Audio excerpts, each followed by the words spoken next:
Halo, selamat jumpa kembali. Kali ini kita akan melihat satu video dengan judul Tips Menjadi Konsultan Bisnis. Ini adalah pengalaman saya menggeluti bidang konsultan bisnis.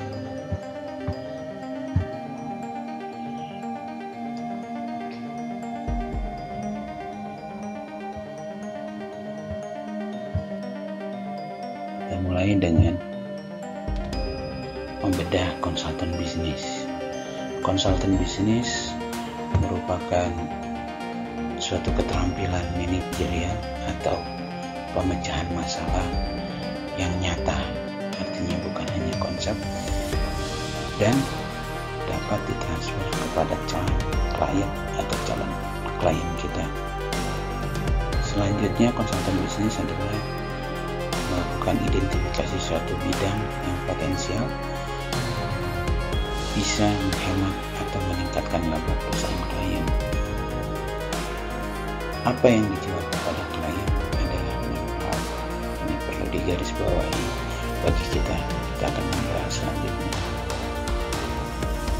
Dalam slide ini akan disampaikan keahlian apa saja yang dibutuhkan oleh seorang konsultan bisnis. Yang pertama adalah keahlian manajerial. Sangat penting karena permasalahan klien umumnya berhubungan dengan manajerial bisnis klien itu sendiri. Keahlian yang dibutuhkan yang sangat vital juga adalah keahlian akuntansi, pengetahuan dan pemahaman. Keahlian dalam akuntansi atau laporan keuangan sangat mutlak bagi konsultan bisnis karena keahlian ini atau rekomendasi yang dihasilkan akan berdampak pada laporan keuangan. Yang ketiga adalah finance. Permasalahan finance adalah permasalahan yang klasik bagi klien. Kemampuan atau keahlian di bidang ini biasanya sangat membantu bagi klien atau calon klien. Selain kemampuan tiga yang di atas, strategi sangat mutlak karena konsultan bisnis harus bisa memberikan jalan atau cara untuk mencapai atau memecahkan masalah. Marketing and sales ini juga sangat penting karena marketing and sales adalah ujung tombak dari bisnis. Teknologi sangat penting karena hampir perusahaan menyentuh teknologi. Kalian dalam teknologi bisa memberikan solusi atau cara pemecahan masalah yang dipunyai klien pada saat ini. Sosial media marketing seperti yang disampaikan di atas, marketing adalah ujung tombak dari satu bisnis.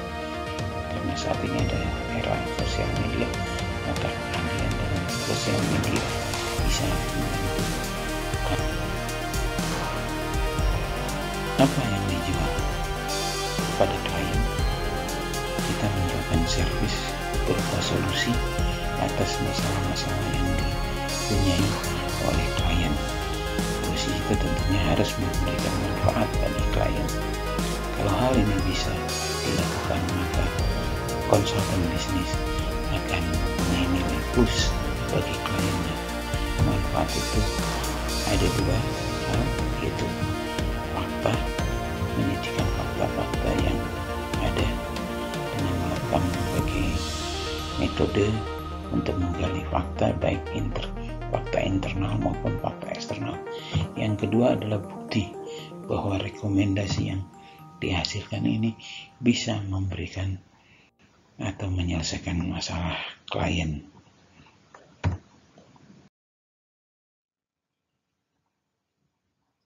Siapa pasar atau target dari konsultan bisnis?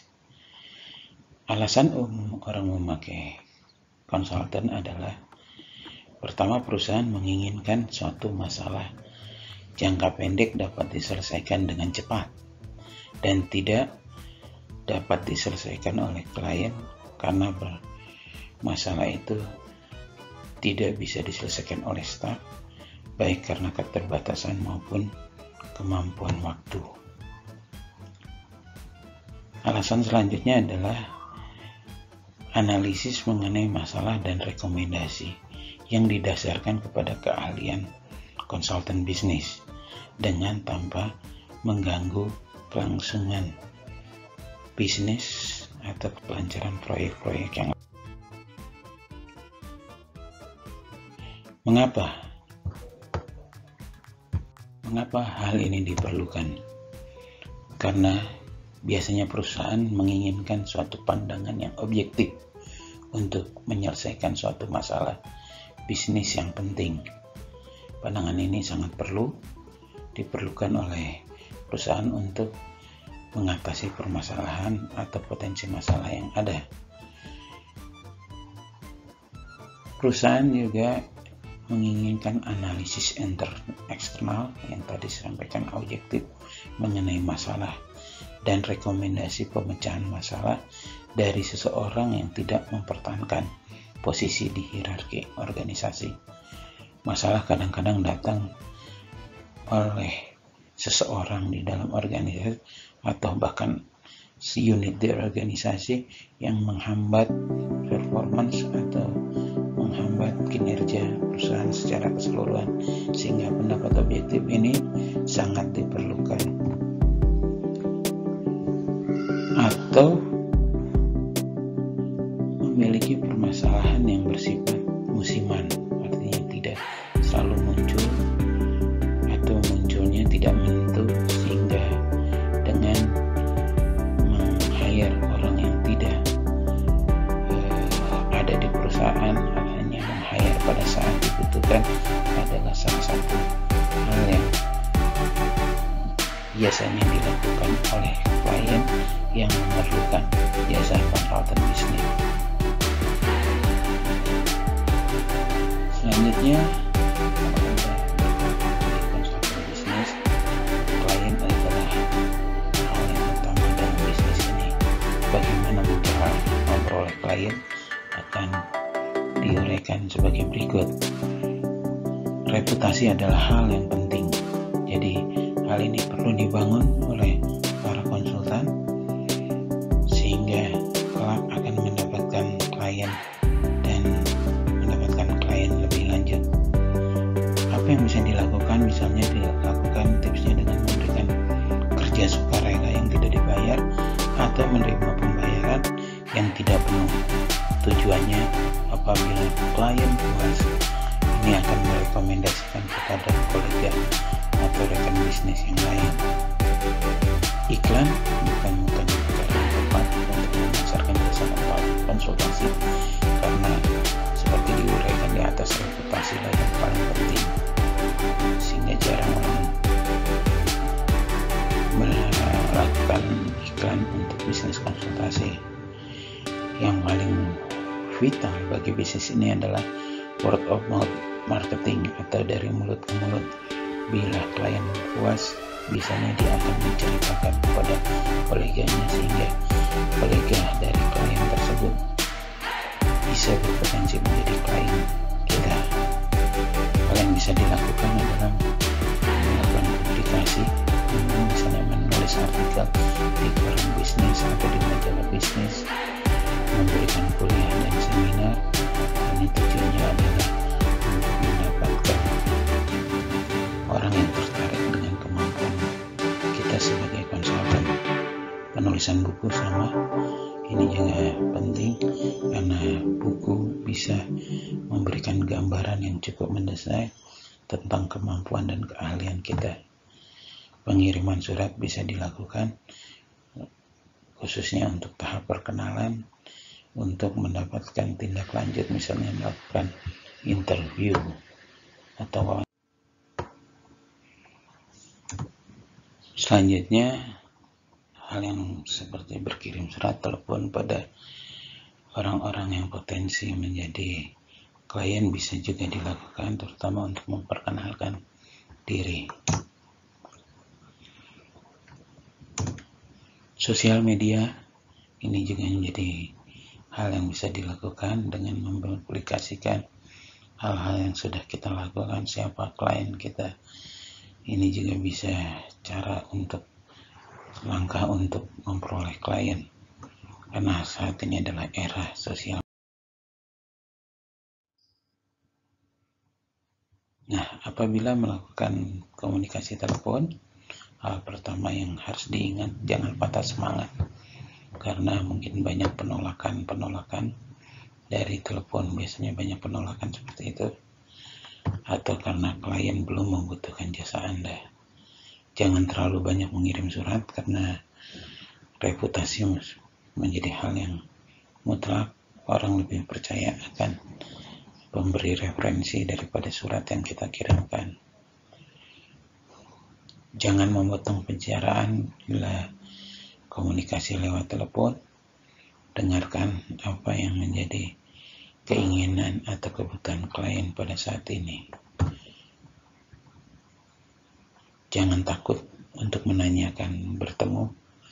Bisa saja ini kita lakukan pada saat kita bertelepon. Jangan lupa bahwa Anda juga seorang pengusaha.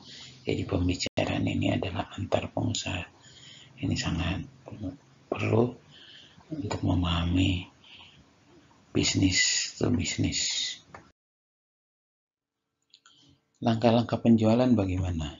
Yang pertama adalah presentasi. Ini juga tahap setelah misalnya berkirim surat atau bertelepon, maka langkah selanjutnya adalah presentasi, memperkenalkan diri. Wawancara adalah tahap selanjutnya, yaitu untuk menggali dan memahami kebutuhan dan keinginan klien. Pitching, bila bisa sampai ke tahap ini dalam tahap ini kita menawarkan ide besar mengenai langkah pemecahan masalah dan apa yang bisa tawarkan kepada klien untuk membantu klien dalam menyelesaikan masalahnya. Jangan lupa setiap hal yang kita lakukan, baik dari awal, baik kita telepon, presentasi, tujuan akhirnya adalah kita bisa menutup penjualan, artinya kita bisa mendapatkan klien baru atau proyek. Tips dalam melakukan wawancara. Pertama adalah mengidentifikasi kebutuhan dan keinginan klien yang kita temui agar menentukan apa saja yang harus disampaikan pada presentasi. Pertanyaan-pertanyaan yang bisa diajukan adalah apa yang telah dilakukan klien dalam rangka mengatasi masalah ini, apa yang pernah menggunakan layanan sebelumnya, layanan lain yang pernah digunakan klien maksudnya. Jika demikian, jika dilakukan, bagaimana hasilnya, dan apa yang dilakukan sekarang saat ini untuk mengatasi masalah yang ada. Apa rencana yang akan datang dalam permasalahan ini. Hal-hal inilah yang bisa kita dapatkan atau lakukan dalam wawancara. Dalam tahap ini kita tidak memberikan saran, kita hanya mengumpulkan informasi. Yang terakhir adalah tips mengenai pitching. Pitching adalah hal yang sangat vital dalam bisnis konsultasi, karena di tahap ini kita sebagai konsultan setelah mendapatkan informasi, kita bisa menawarkan ide besar bagaimana memecahkan masalah. Tahap ini adalah tahap konsep, dan ingat ini belum menjadi klien, tetapi kita menawarkan apa yang bisa kita berikan kepada klien. Untuk itu hindari terlalu banyak basa-basi. Basa-basi cukupnya saja. Ini terkait dengan waktu. Ketika melakukan presentasi, intonasi suara sangat penting agar klien tidak bosan, tetapi bagaimana klien bisa tertarik dan memperhatikan apa yang kita akan sampaikan. Nah, ini yang sangat penting adalah jangan terlalu bersemangat, karena kalau terlalu bersemangat, kita dianggap sangat membutuhkan proyek ini. Dengan terlalu bersemangat biasanya klien menjadi defense atau bertanya dan kurang nyaman. Fokuslah pada keunggulan Anda, apa yang sudah Anda lakukan, bagaimana klien yang sudah Anda bantu, dan bagaimana hasilnya. Ini sangat penting.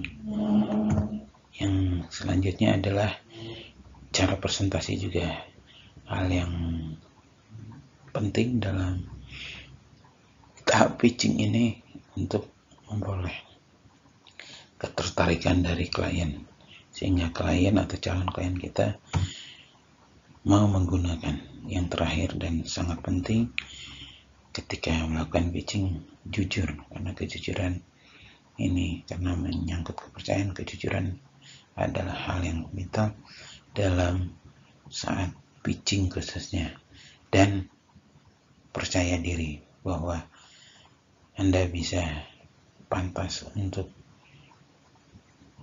mendapatkan proyek dan juga pantas di-hire oleh klien menjadi seorang konsultan. Demikian video ini kami sampaikan, kiranya bisa bermanfaat kepada Anda. Mungkin yang tertarik dengan mau menjadi konsultan bisnis. Atas perhatiannya kami ucapkan terima kasih.